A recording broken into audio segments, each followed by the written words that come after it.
What's up YouTube? Welcome to Automotive Life. My name is Lucky and today's video is about the top 10 mistakes people are making on Turo. Now this is just my personal list from my experience of having phone calls with you guys, seeing what's going out in the market. So go ahead and leave your comments down below, your 2 cents, things that you see problems with, things that you've noticed, because I'd love to hear back from you guys. Now before I get into the video, if you could do me a huge favor and smash the like button for the YouTube algorithm and also find more amazing people like yourselves that enjoy automotive content. Also, if you consider subscribing, I post epic stuff like this all the time. Also click the notification bell and you can follow us on Instagram at automotive.life, and let's get into the video. So let's get into the mistakes. The first one is number 10 is cancellations. Now, I understand that cars break down, you get some clients sometimes that crash your cars or some other issues and stuff that go on with your vehicles. That's okay, that's out of your control. But I see a lot of people where it's like their personal car and they're renting it out and then they're like, oh, well, I got my grandma coming in Tuesday, so they cancel the reservation. Or, you know, they have a nice car, like a luxury car, and they're like, well, I got a hot date on Friday, so I'm gonna cancel my reservation on Friday and then just give it to the next person on, Saturday. Don't do that. Turo watches that stuff. They may not tell you, but like the algorithm is just like Google and just like YouTube. It picks up on stuff like that. If you start canceling on people and it's not justified, and like I said, they will call you every once in a while, do a customer retention to see how you're doing. That's what they're figuring out, to see if you're good to push on their platform. So every time you do that, just figure you got to get 15 rentals to overcome that one cancellation. So it's very important you do not cancel. If, like I said, if it's a mechanical issue or a safety issue, please, by all means, there's no way around it. You can call the customer. A lot of times you call them to see if they can cancel it, and then I would just Zelle them money back just so you don't get hurt on the platform, because a lot of people, like I said, once you hit that cancel button, you know, it's a wrap. So very important, please don't do that. All right, number 9 for the top 10 mistakes is not actually having a plan. So, you know, you don't have to be a master business planner to figure out your life on Turo, but you want to have a solid plan. You know, is your goal to actually, you know, do this part-time? Is this to do this full-time? You know, you need to set up mile markers. Hey, if I rent this car, you know, 15 days out of the month, I might think about getting another car. And it's very important we set it up this way because it gives you obtainable goals and lets you know where to go. Because I see so many people where they quit their jobs and they just jump into Turo. I will never tell you to do that. The best thing about Turo, it could be a side hustle. You know, if you got to walk to work and rent out your car just to get the familiarity of it all, that's great. But if you've been doing this for 2 years and you still don't have like your business license, you don't know what you're doing with it, whatever else, you need to make a plan. So this way you know that as you're growing, you can start planning for stuff. Because I got a good comment the other day where people are like, well, why get a business and pay all those taxes? If you're a person, you're going to pay 35% of your earnings anyways, depending on which state you're in. But let's say 30 to 35%. If you're a business, at least you can write off depreciating assets, maintenance, stuff like that, and you can actually get a lot of tax savings that way. So make sure that you have a plan. So if you started, or if you're getting ready to get started, just put something just generic together. So this way, as you hit your mile markers or your goals, you can start moving in the direction you want to. Okay, the top 8 mistake is not maintaining your car. You got to remember, this thing is what's making you money. Maintain it. You got to do a monthly inspection. I don't care if you're a guy renting cars out of his bedroom. You need to do a monthly inspection with the mechanic every single month. If you see any dents, any scratches, it's not that expensive. There's a thing called PDR, which is paintless dent repair. You pay them to pop out dents. If you see a scuff mark, buff it out. If you see bald tires, change it. If you see, you know, a little bit of dirtiness in the car, pay to get it shampooed. You know, when I go out to places and we do consulting and I see their cars, yeah, they're 2020s, 2018s, but they're disgusting. It's like they don't ever shampoo them, they don't clean them, they don't buff them, they don't maintain them. You know, you got to remember, the more you actually put into your car, the better it is. Plus, like I said, it's not a question of if, it's just a question of when you get sued for basically renting out your car. If they see that your car is a piece of junk, they may not feel safe. If they tell Turo, hey, you know what, the brakes felt squishy, I don't like it, the car doesn't look safe, you automatically get dropped to the bottom of the thing. And then you have to get an inspection sheet and turn it into Turo. just to get back on the platform. So you don't want to have any of those demerits against your account when it comes to this thing. So like I said, it doesn't cost that much money, but like I said, this is your bread and butter. This is what's making you money. You have to invest into your car. So if you're making $1,000 a month, and let's say your bills are $500, you're profiting $500, take $100 of that and put it away and say, hey, you know what, I'm going to keep this aside for detailing once a month, a monthly inspection. We're going to polish this up. I know that I'm going to need to buy tires here soon, so I'm going to start buying maybe one tire this month, one tire next month. So in 4 months, I'll have all 4 tires ready to go when they're all worn and down. Little things like this will pay massive dividends to your actual rental platform and your reviews, because I've seen, like I said, a lot of cars, especially here in Vegas, with bald tires. The car's dirty. There's scuff marks all over the car. Nobody wants to be excited about renting, like, let's say a Corvette, and you get there and the tires are bald, the inside's dirty, there's sticky shit all over the seat and dash. It's a bad look. So maintain your cars. So number 7 is all about the pictures. We've talked about it 1,000 times, and still, if you get on Turo right now, there are lots of ugly ass pictures. This is the first thing people are going to see that's going to make them want to rent your car. You need to go out first, wash and detail your car, polish it up, armor all it. Second, take it to a nice place. If you have a nice, maybe, neighborhood garden, or you have like a really cool graffiti wall, or you have a really cool backdrop of a nightline, or get on top of a parking garage and shoot the skyline. Anything is better than in your driveway with your kids' bikes leaning up against it, or you're in an apartment complex and there's garbage everywhere, and then the pictures are really faded and dull, look like they were taken with a flip phone. Pictures are extremely important. The more you get, the better it is, and highlight all the cool things. So if, let's say your car has a body kit or it has wheels or stuff like that, you need to accentuate those things to really take some really pride into it. And on top of that too, here's a little photographer tip. Let's say this is your car. When you shoot, you don't want to always shoot what's called flat angles. It's basically like if you're standing and you're looking this way. Lift your camera up a little bit, take a down shot. If you want to sit down, kneel a little bit, take it from the up ways. Different angles on your car show it in different flattering ways, which will pay massive dividends, because people will look and say, wow, that's a cool looking car. Even if it's a cheap $25 a day bucket, the more pictures you put, the more attention to detail you put in there, it shows that you're a professional. And also, if you are a company that has multiple cars, try to get the same format for every single car. It shows that this is the same person. They get the backdrop, they see the familiarity. So if it's somebody like from Vegas to LA, there's a guy I rent from LA that he has the exact same backdrop in all of his cars. So if I'm scrolling around and I see one of his cars, I know it's him. I just reach out to him. Hey, you know what? I'd like to rent one of your cars. I saw you got a new whatever BMW SUV. Can I go ahead and take that one for a spin? You're starting your branding now, and you're setting the precedents for your actual business. And they said the best foot forward is your good pictures, quality pictures. Don't cheap out on them. If you got to go out and buy a digital camera or your iPhone or Android or whatever, a lot of these things take amazing pictures. Just take it, clean it up, make sure it's the right ones, and post them online. So mistake number 6 is depreciation. We talk about it a lot on this channel. It's one of the biggest killers for rental car companies.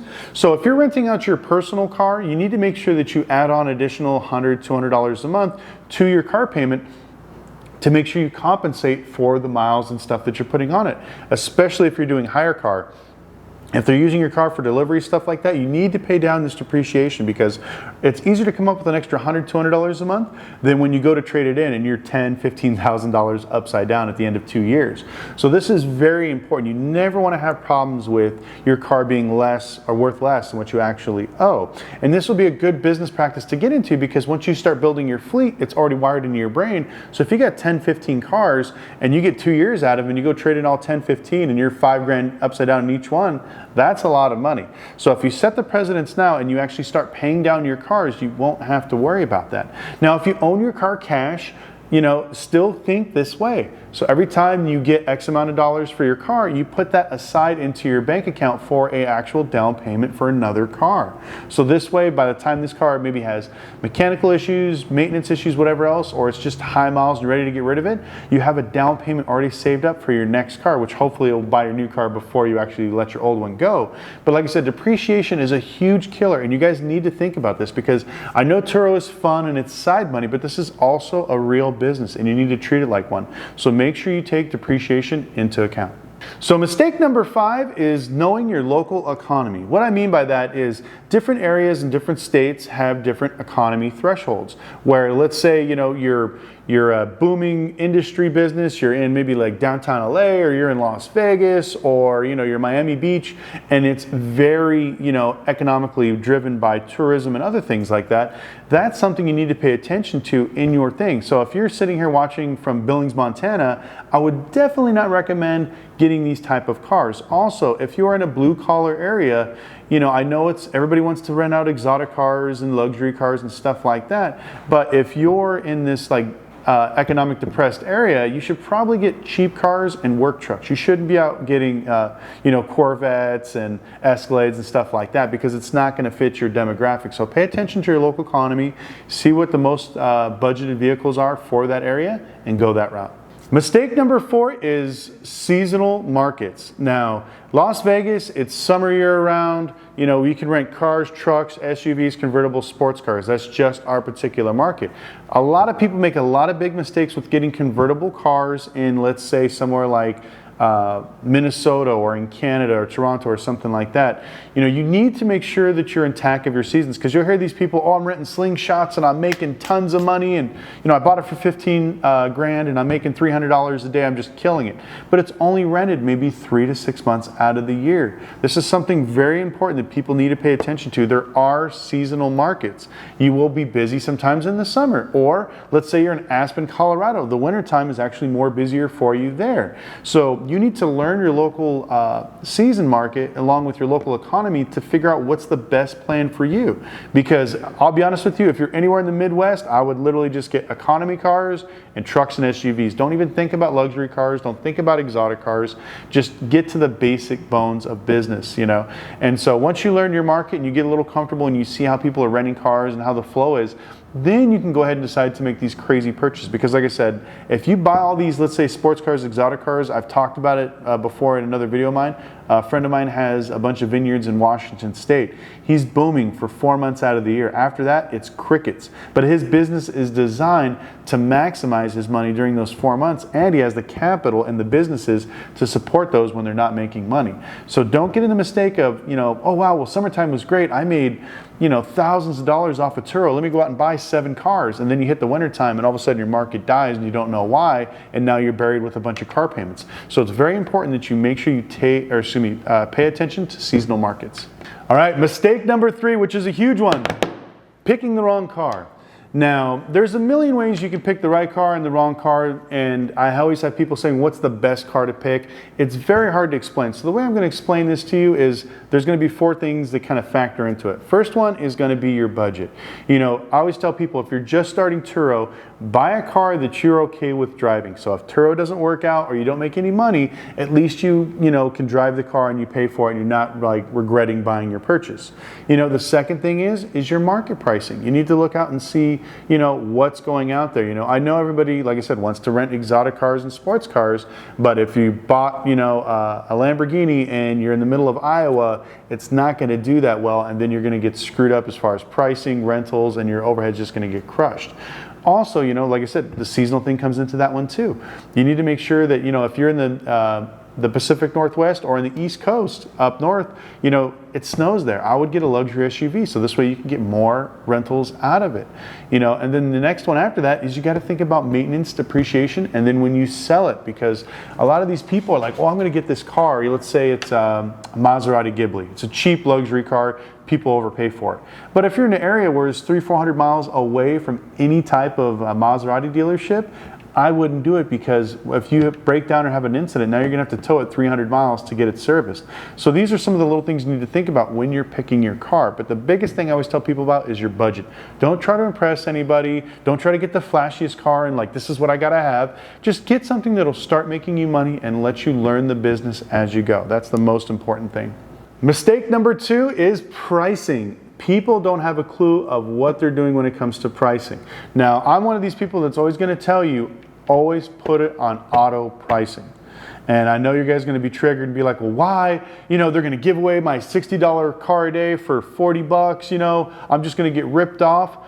In the beginning, It doesn't matter. You need to get your car out there. You need to get, reviews. You need to do whatever you can to build your company. Also, it's a good thing you get your car out there, even if it's cheaper, because you start building the clientele. So if everybody's renting for 80 bucks a day, and you put yours up for, 80 bucks too, and you're not getting any rentals, don't be shocked. Just put on automatic pricing, let the system work you in. Build your foundation. This is more important, which is going to lead us to our first mistake, which I'm going to go into here in a second. But you need to take the time to build your foundation with your actual pricing. And once you actually let the algorithm take care of it, you will see it, because there'll be days where when there's no more cars left, they'll shoot your car way up. So you're asking for 60, and then they realize, well, hey, there's no Toyota Camrys in Las Vegas.